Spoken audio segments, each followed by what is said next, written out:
So next, the next thing I wanted to emphasize is that we're going to talk a lot about COVID-19 this morning. And the one place that in mass.gov for state government that you should be going to is a page that is coordinated, run by the Department of Public Health, called Information on the Outbreak of Coronavirus Disease 2019, COVID-19. So that page, which you're seeing on your screen, the URL is at the top. The state is going way out of their way, appropriately so, to try to speak with one voice. There's enough confusing information out there. So we are trying to be on message and have the same approach across state government. And one part of that is making sure that the information that you're getting all is coming from one location. So rather than going to DEP to find out some things, or going to, I don't know, there are other state agencies, I'm sure, out there. Everything should go here, and things that we will be writing up and guidance that we have for that when you have to. Oh, okay.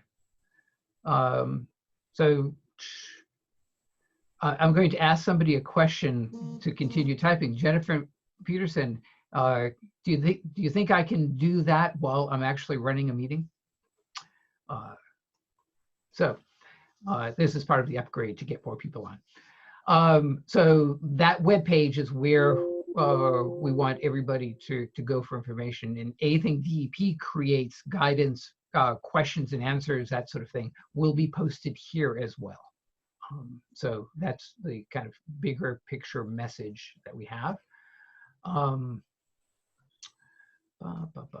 Oops. So just scroll the mouse in the right direction. Okay, so what we do want to talk about first is kind of the continuity of operations. Is DEP actually working? And the answer to that is yes. So our emergency response staff are essentially conducting their usual operations. This is what they do, and they're good at it. I would emphasize that the spill response line, the notification line, 888-304-1133, is operational. Each of the regions have staff that continue their rotations and will respond. So continue to do that. The staff are working remotely, mostly from home. There are some staff that are occasionally and infrequently going into the office to handle things like mail and deal with things, but mostly we're all working from home. We have access to our voicemail by telephone. We have access to our email. I think talking with staff in the program, everybody has been emphasizing that email is preferred, because you have that up on the screen and can, it's immediate. The leaving telephone messages and calling in to retrieve those messages is a more punctuated, infrequent approach. If you need to get in touch with people, there is an updated link on our website for DEP contacts in the service center. I think I have a copy of that up somewhere. There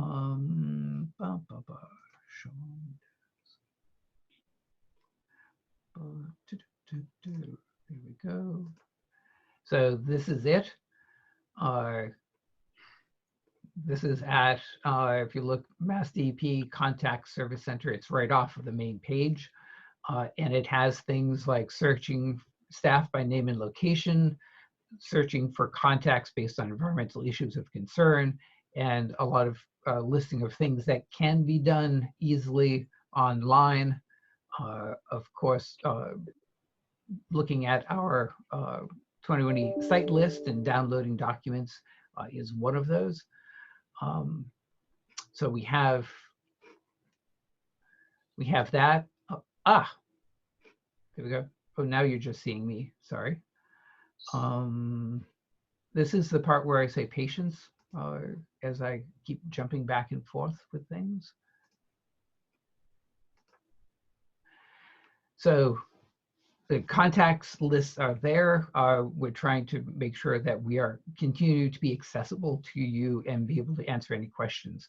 As talked about before, bwsc.information@mass.gov is a good place to send any questions that you might have, particularly about how DEP is dealing with the COVID-19 operational stuff. EDP continues to work. Very happy about that. For the other programs that have been kind of brought along in the last couple of years in the IPASS system, particularly permit submittals and things like that, I've heard that those systems are also working really well, and people have been receiving continue to receive permit applications and be able to download them and look at them online and review them and comment and approve them. So the efforts that DEP has been putting into these online systems over the years, and for wayside cleanup in EDP since 2009, the LSP community and the PRP community have been, very good about using that. And it has been very helpful, and it's times like these where you see the time and effort that went into developing those systems really paying off, as we can download those, anything coming in as well. So that's a reminder that the notifications continue, whether they're calling in for 2 or 72-hour notifications or the 120-day notifications. The processes are there. And I put up the BWC 121 form that informs us of notices of delay.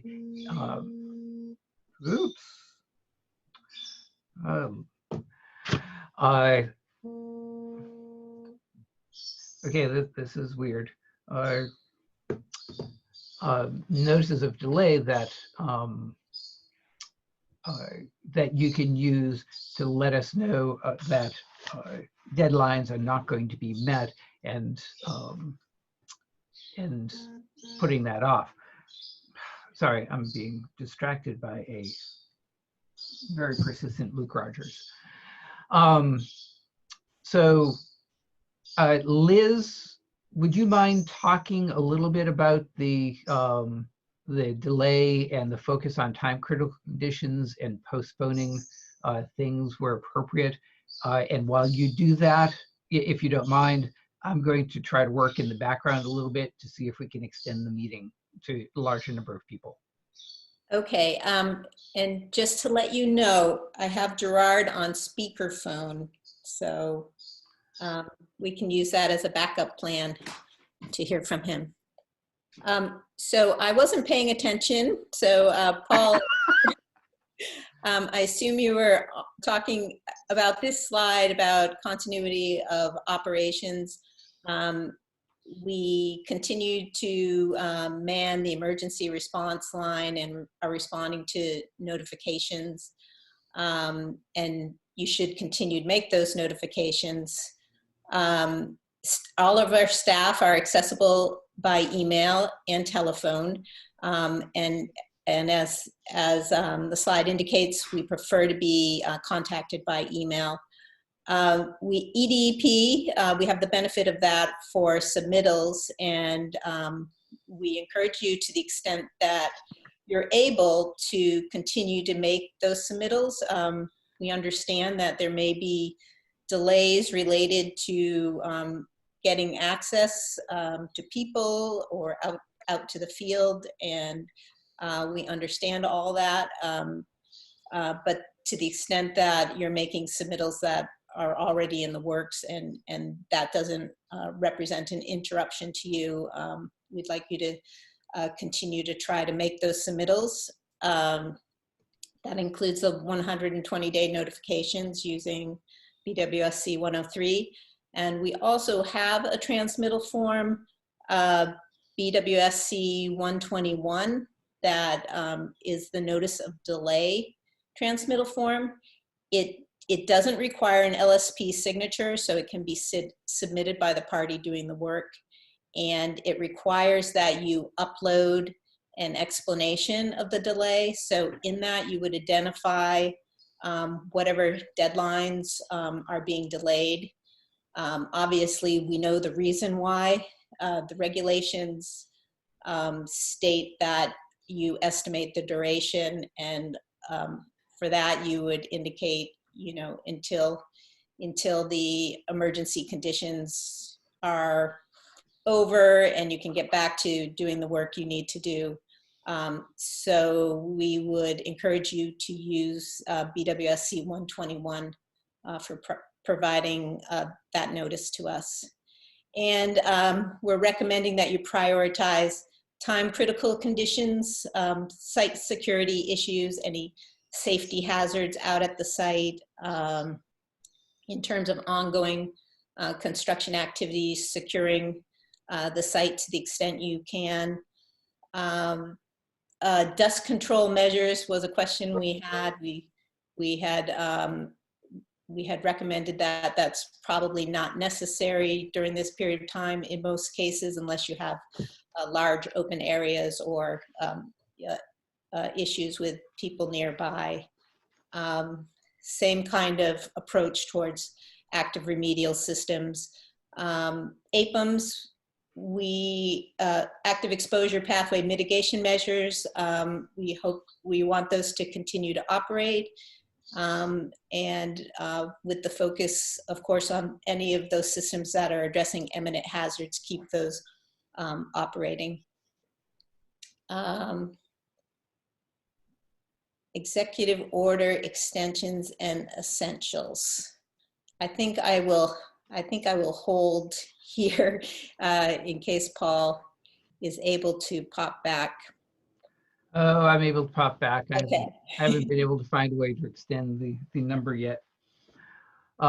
So what we wanted to talk about, point out some of the executive orders that have come up. And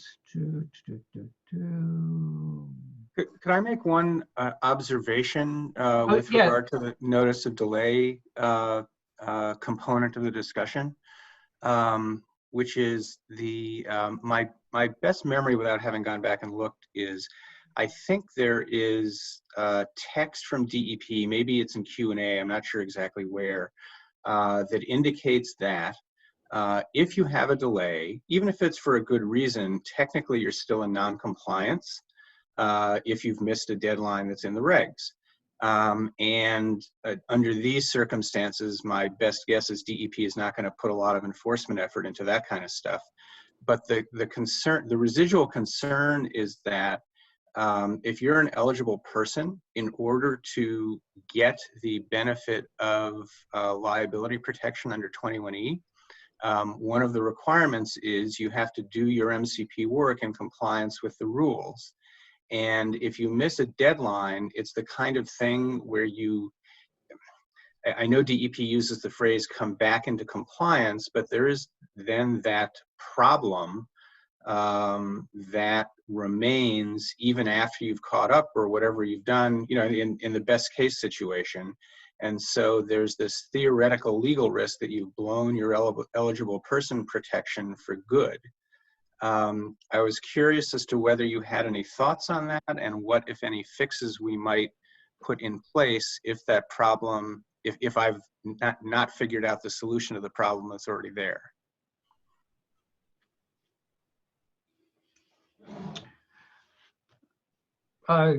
Liz, do you want to say anything about that? I mean, again, I'm kind of distracted a second. I can come back.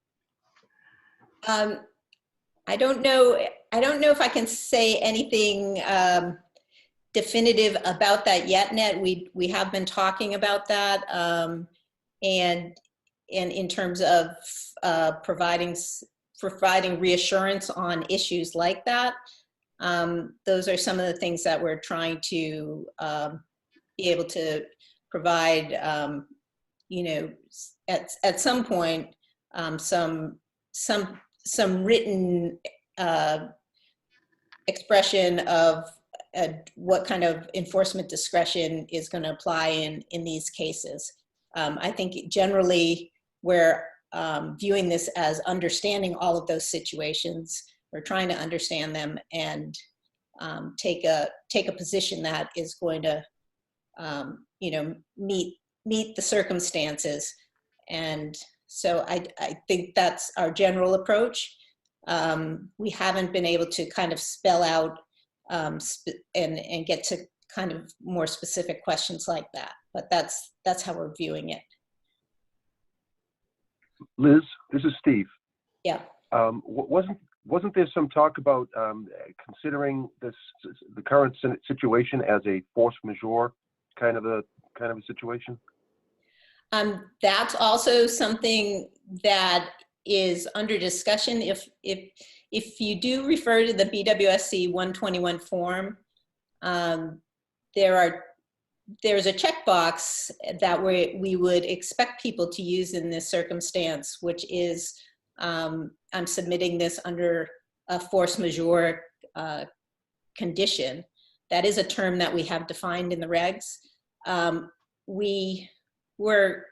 interim position is that we're not saying whether or not this is a force majeure, because we want to make sure that the implications of that for other programs across the state, that we're not getting ahead of ourselves. For our purposes, it doesn't really matter in terms of submitting that form. That would be an appropriate box to check in terms of notifying us of the deadlines. So that's where we've been on that. We've been trying to coordinate our messaging, but as Paul said at the outset, we are also trying not to get ahead of the rest of the agencies and make sure we're coordinating that up through the governor's office. So our interim guidance is to provide information to us on delays. You can use that form. You can submit it under checking that force majeure box to make that submittal. Yeah, so I think to maybe summarize, the one is that we do not have an intent on taking enforcement actions for the missed deadlines during the state of emergency and for some period beyond that. There are some given the way that the MZP is written, Ned, I think if there isn't that easy out of just forgiving the deadlines, but we will at some point have something written that states that we do not consider this to be out of compliance because of the state of emergency, and we're not taking actions as if they were out of compliance. So that, I think within the way the regs are written right now, that's kind of the way what we can do with that, and we can be very clear about that, both to anybody who asks and kind of generally by putting out some guidance on that. Luke, Paul, you're here. Oh yeah, I'm here. Sorry, and I sorry if I was distracting you earlier. Do you think it's helpful at this point also in your summary to include some discussion again of imminent hazards and how the department is treating those? Yeah, I think part of the balance that we're certainly trying to strike in all of this is, we don't want to be in a situation where people think that all deadlines are waived, because I hope we all agree that if there are conditions that warrant immediate response actions, that immediate action, if we have a tanker truck overturned on the highway, we're sending people out. That has to be addressed now.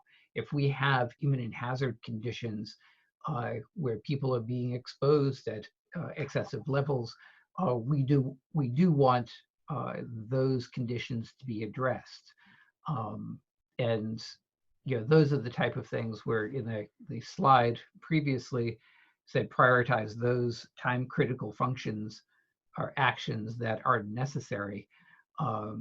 we are in a state of emergency, but we also have to take care of those environmental situations that are also potentially a risk, significant risk of harm to public health in the short term.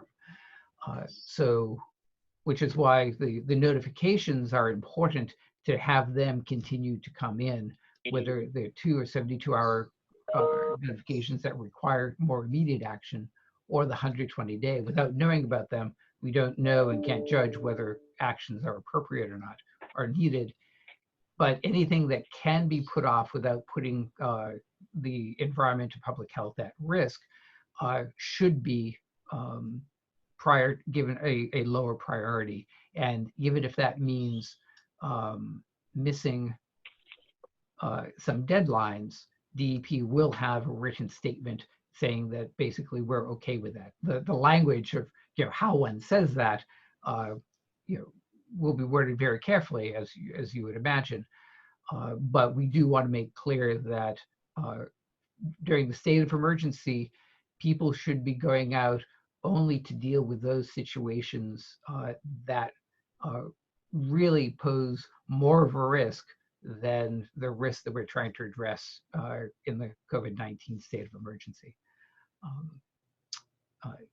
So, and there will be written material for that, explaining that. Am I missing anything there? Oh, the link, part of the executive orders that this was grouped with kind of emphasizes that point, that the work that we do, responding to emergencies, responding to imminent hazards, is recognized in some of the state of emergency material.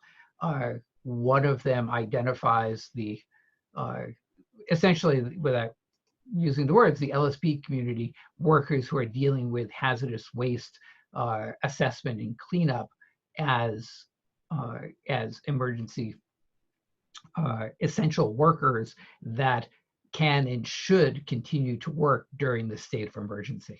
And I think that's what they're trying to get at when, let's see, not that one, we'll talk about that in a second. Are you seeing the COVID-19 essential services on your screen? Yes. Okay. These are all the people that are essential. I'm sitting at home, so I'm not on this list. But many of our staff and many of you and your staff would be grouped under this hazardous materials section, workers who support hazardous materials response and cleanup. That was specifically inserted for us. And I think that underscores what I was saying earlier, that what we do is important. It's time critical in many situations, and that should be done, but it's kind of somewhat of a judgment call. And this is where, if it appears to be a gray area, I would really encourage anybody to call or write email to DEP and talk about the particular situation, and kind of come to some understanding about whether it's appropriate to go out and deal with it now versus not. As you may know, there's a spill of sewage into the Merrimack River at the moment that a lot of people are dealing with, because the threats to the environment and public health that are being have to be addressed there, despite the potential risks associated with COVID-19. I think if we had a subslab depressurization system, for example, that failed and started causing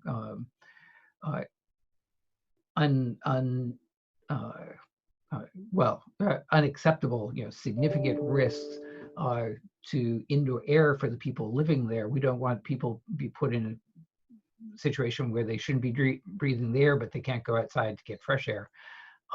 There are limited numbers of situations where the conditions would pose an imminent hazard or really have to be dealt with now rather than later. Eileen Gladstone pointed out to me, there's also on this list a reference under Public Works to LSPs, which is a little more broad, although I think the concepts that you mentioned are definitely the ones to focus on. I didn't even look at the Public Works section. Yeah, I missed it too, but Eileen caught it. yeah, and so that's you know, I think we can all agree. I hopefully all agree. If you have any questions of kind of examples of you know, would this qualify, would that not would that qualify? I'd be interested to hear it. But from the department's perspective, I think, you know, as we work through this, one, we're trying to be flexible and trying to be understanding. I think we will try to give as much comfort and kind of cover protection context, if you will, to any deadlines that cannot be met because of this state of emergency that the governor has declared. And I think all of that has to be viewed, you know, within that. I think from a legal standpoint, we'll certainly work with our Office of General Counsel in kind of crafting the language to try to address the hopefully narrow situations that might come up that Ned has certainly brought up, and we'll get that out. Any questions or additional comments?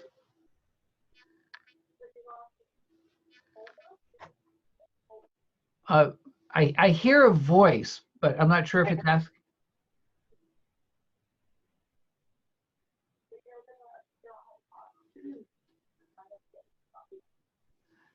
Can anybody hear that? Yeah, very faint. Okay, whoever is speaking, I can't really.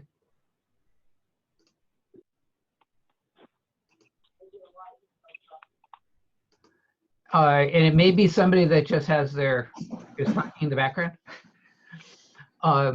So the other executive order that I want to spend a little time on and just bring up is what I assume came as good news to the LSPs in the audience, particularly a subset of them whose licenses were set to expire at the end of March, because some of the training that was had been planned for March had to be canceled. Okay, if you're not speaking, if you could mute yourselves so that there's no feedback. So the executive order went out that will give us time not only through the state of emergency, but I believe it's 90 days after the end of the state of emergency to get the licenses renewed. So that was good news. Related to that, one of the things that we're continuing to work on, and for the LSPA members that are in the audience, the LSPA, as you know, has been working for the last year or so on developing with DEP and on their own online courses. So we have some in the works, and hopefully one of the things that can be done, and certainly one of the things that's on my list of things to do during this time at home in my studio here, is to develop it. I'm working on an online course with Mark Smith on PFAS that should be a couple hours of DEP credit. And those are the things that can get done while we're working at home, and hopefully we'll see that in the near future. Hey, Paul. This is Marilyn. In terms of just that point, for some of the courses that the LSPA can convert from in-person to online, is there a method for getting retroactive approval from the LSP board for those? Because the approval of the credit was based on an in-person presentation. I'm not on the board, so I can't speak for the board. But I think an argument can and should be made for that, and we DEP will certainly work with the LSPA to kind of present that, formulate the justification for that. So I would be optimistic, but again, I can't speak for the board, so it would have to go through the process. Totally understood. Understood. Thanks. Yeah. Okay, I'm going to stop sharing that and come back to, I want to share something else. Go back to the slides. Okay, we covered the executive orders, state of emergency, the LSPs as essential personnel. Okay, so I did want to take some time to give you all a flavor from our point of view about how Laurie, work. I'm going to need to speak in a couple minutes, so I'm going to have to take the mute off of this. Yeah. Steve, your mute is off. But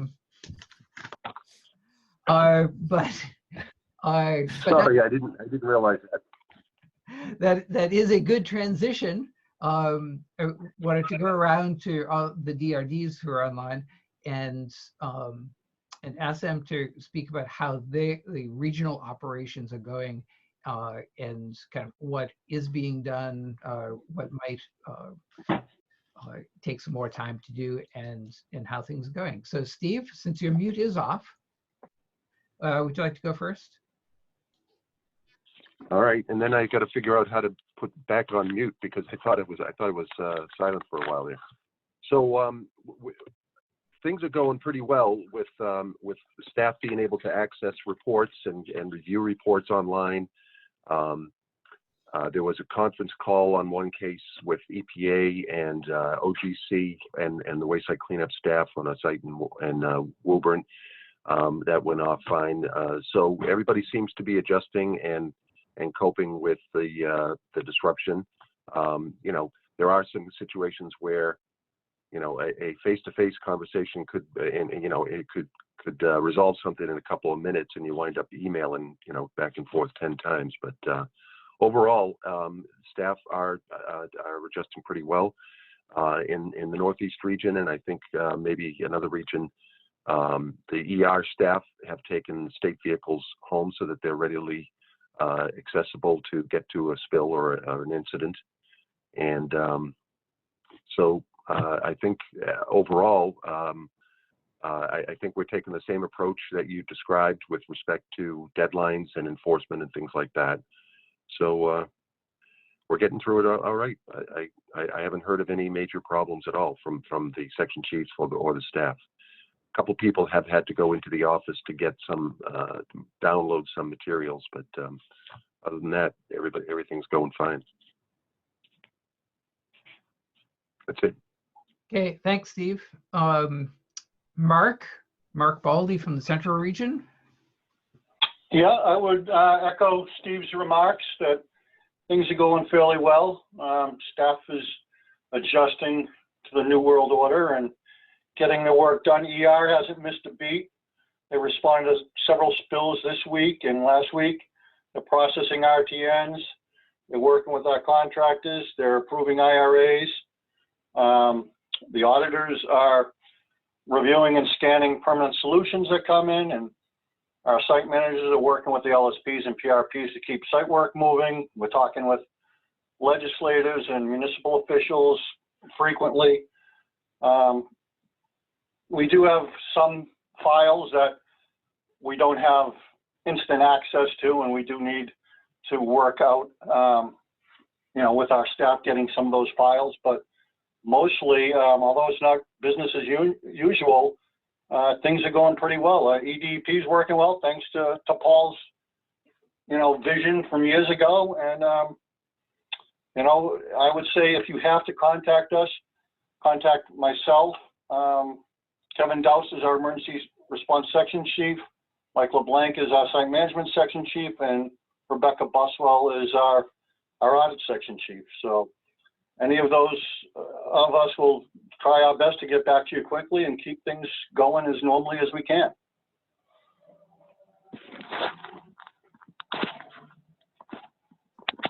Okay, Elizabeth Steiner. how are you doing out in the Western region?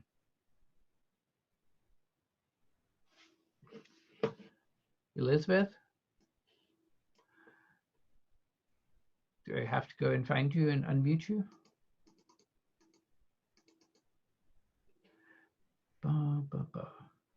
Her video shows that she's not sitting at her desk right now. Okay, well, and we still do not have Gerard, huh? We can, Gerard, are you there? Yeah. Can you all hear Gerard via my phone? Can you guys hear me? Yes. Yeah, I can hear him. Yep. Okay, pretty much what Steve and Mark said.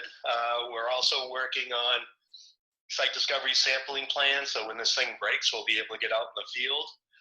One of the things we're wrestling with is we have a big project in Dartmouth that has a lot of community involvement, and how do we maintain the community involvement during this? So we're going to be doing a lot of sampling out in the neighborhood, hopefully in May with the EPA.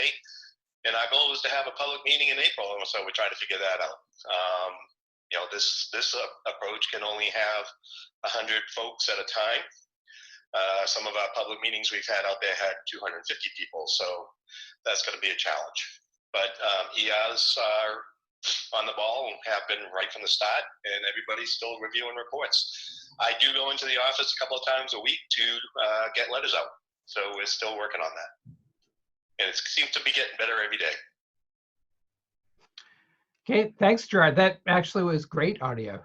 And just as a note, we do have the ability to have up to 1,000 people on this, but as we're trying to figure out how to use Zoom, what I now understand is that you have, as an administrator, you have to give even yourself the ability to have large meetings.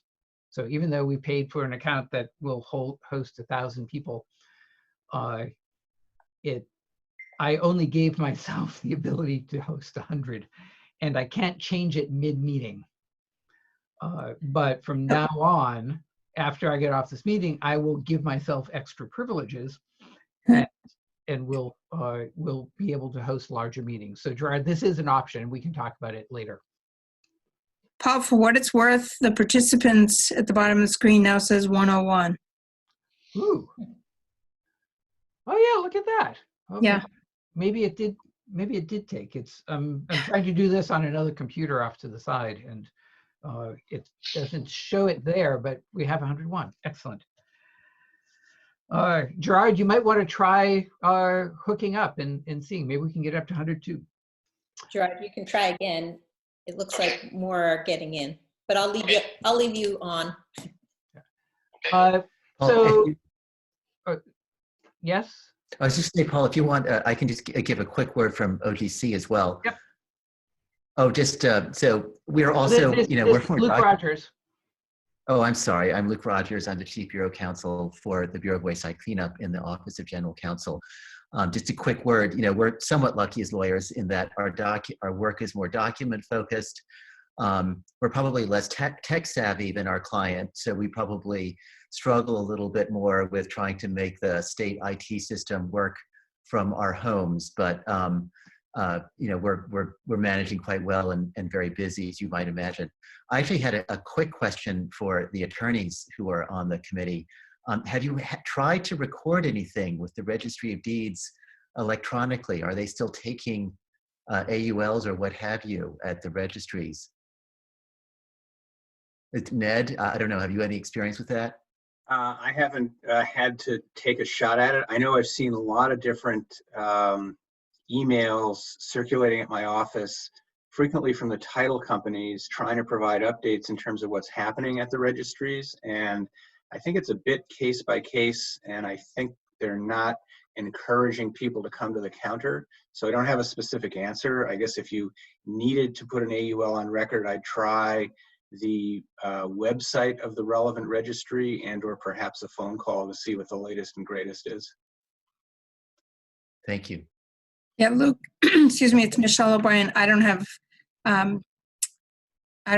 any information more than Ned just shared. My firm also has a lot of emails and other materials floating around about what's going on at the registry. So if you Right. need to know, Right. we can find out. Oh, no. But If you happen to have any positive or negative experiences and want to drop me an email, I would just be delighted to know.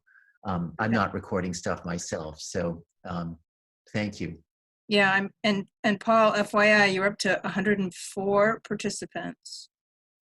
So whatever you did something to increase the number. Okay, I'm glad that worked. Too bad we missed some people at the beginning. Oh well. And that does include me. This is Gerard. Hey, Gerard. Okay, so that was Luke. I also wanted to pass it around to the wayside cleanup staff, senior staff in Boston. George Gardner, are you there, George? He might have been one of the people locked out and probably went on to do better things with his time. And Diane Baxter, head of our federal programs. Hi. Yes, so the federal programs include oversight of assessment and cleanup work at Superfund and DoD sites in the state, as well as we perform long-term O&M at several Superfund sites, generally with contractor assistance. And then we also do a variety of work under different federal grants. So we have been continuing our regular work as best we can, like the others. Mainly, we've been performing document reviews, participating in meetings with EPA and PRPs for Superfund and DoD sites and the other grant programs. And we've also been working with our contractors at our O&M sites to identify, I guess, what services are essential and not. So we've been removing or postponing some of the routine monitoring, whereas we're identifying, the groundwater treatment plant operation type tasks as more essential. So we've spent some time with various contractors deciding what's needed, what's not, and how to ensure safe operations. And that's about it. We're doing reasonable with connectivity with, I think, the same challenges as everyone else. Okay, so I'd like to open it up to certainly the advisory committee first to just hear your thoughts about how you're dealing, and also your thoughts about how the department is approaching it, any experience you've had with working with DEP staff during this interim time, and any suggestions or comments, issues that you foresee coming as this goes on. I think given that the schools were closed through the beginning of May now by the governor yesterday, I expect that we're going to be sitting at our desks, beyond next week, certainly. And I'm not sure when we'll get back to even close to normal operations. So, so advisory committee members, free for all? Yeah, this is Larry. My only experience has been on a PIP site.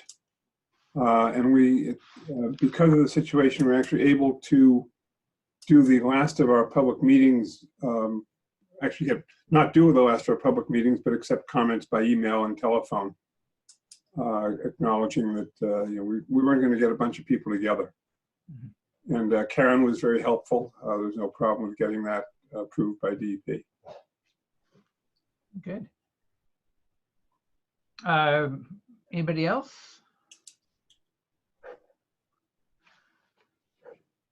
Hey, Paul, it's Matt Mostoller. I just wanted to say that we recently had a virtual meeting on Friday of last week with Central Region staff, both from the drinking water and waste site cleanup bureaus, and it went well. We accomplished a lot during that meeting, so things seem to be working well from our perspective.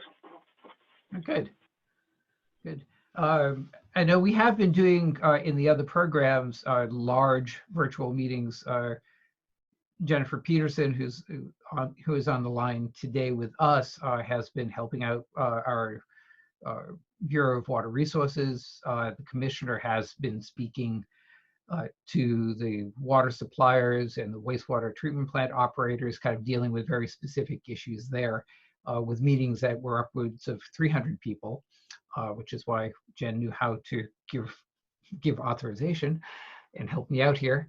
And the commissioner was hoping to join us, but he was already promised to another call today. So maybe the next time we'll be able to get him as well. But I think we're all getting used to these virtual meetings, and other than the issues with the 100 people, I think they're doing quite well so far. Anybody else from the advisory committee before I open it up to everybody else? Sure. Well, oh, I'm sorry. Go ahead, Susan. I just had a comment. I haven't dealt with DEP during this this kind of slowdown or shutdown or issue or event, whatever, pandemic. I've dealt with EPA a little bit and things have been very slow. But on the local level, having a lot of trouble with public meetings and how do you handle them specifically as a conservation commissioner in the town of Arlington. And I was wondering how DEP is handling legally, regulatorily required public meetings via Zoom. We're struggling with that because then you're eliminating people who don't have access, potentially eliminating people who don't have access to the technology. And how do you balance that with public input when it's required? So, for example, I'm concerned about permitting issues, obviously, but I would expect DEP would also come up against that. I don't know, it may be helpful to note, Paul, that a lot of those legally required public meetings are actually run by different programs from ours. So we may not, I'm certainly not, as the attorney for BWSC, the best person to answer what is, that kind of question. But other program contacts who we could get you in touch with might be able to give you better answers on those. Yeah, I think there are a couple of different aspects to that. One is kind of the legal aspect of public meetings and the need for quorums and all of that. And I think there was an executive order that kind of addressed some of those issues, opening up, at least from a legal perspective, the ability to do things online. But I think you're getting at more, even if it's legal and there's kind of a framework for it to happen, doing that might shut out people that don't have access to that technology, both from a technology point of view, and we have staff that we're certainly that we've been struggling that do not have home computers, or the ones that they have kind of aren't up to taking doing the things that we need to do for DEP. They don't have internet access. Not everybody is working at the same level, playing on the same field. So how do you deal with that? And in the past, I think some of that the response has been, well, the libraries have been making that sort of technology available for people, but now we can't go to the libraries. So what do you do? I think part of what is out there, for the things that need to get done, I'm not sure that there are other options. I think there are certainly kind of translation services, and we're working with the staff that deal with public access. We have contractors on board that can do translation, and whether it is, if we see the need, certainly we can get documents translated and get them out there. So if needed, for instance, the material that we're showing on the web, on these, at least one thing we can address, if we need to have it in another language, we can do that. There are technological ways of dealing that as well. But I think if we go, in some ways, it's a variation of the DEP tends to hold public meetings in their offices during the day. which raises issues about how accessible those meetings might be for people who can't get to downtown Boston or can't get to the regional office, who work during the day and can't afford to take a day off to come to a public hearing.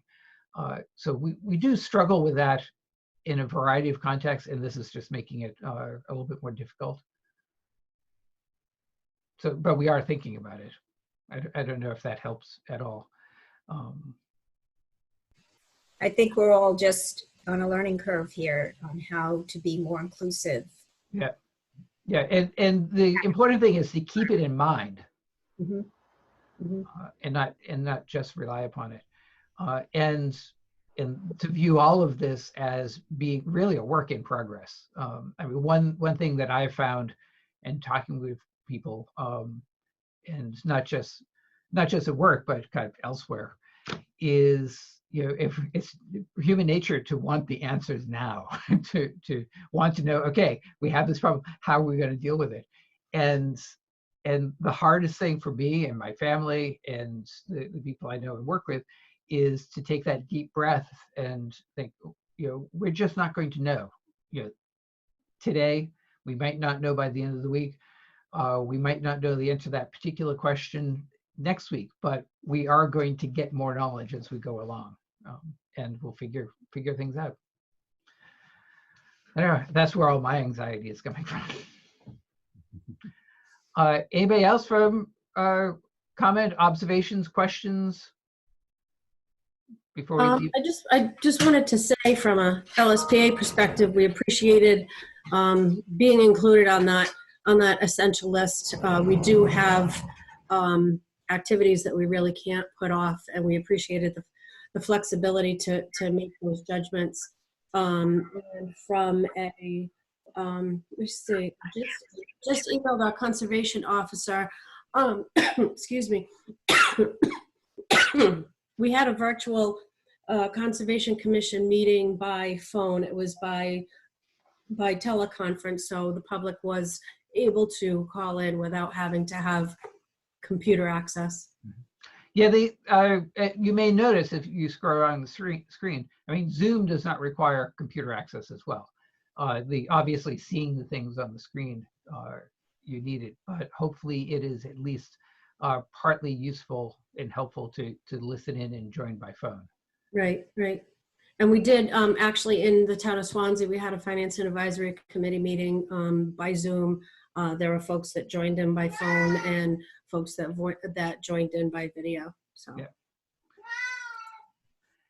yeah, I mean, the one thing I like about what back way in the past when we used to do this by YouTube, a couple months ago, you could do, and this is something maybe for us to keep in mind, is that YouTube is accessible by more than computer. We watch things on my TV through YouTube. So maybe other ways of kind of adding to this would be helpful, just to get different options and let people do it different ways. So we will be posting this on YouTube so that people can hopefully watch it if they can't make it. Anybody else? We can leave COVID for a second and move on. I'm gonna stop the share, and I'm going to share something different. Where did that go?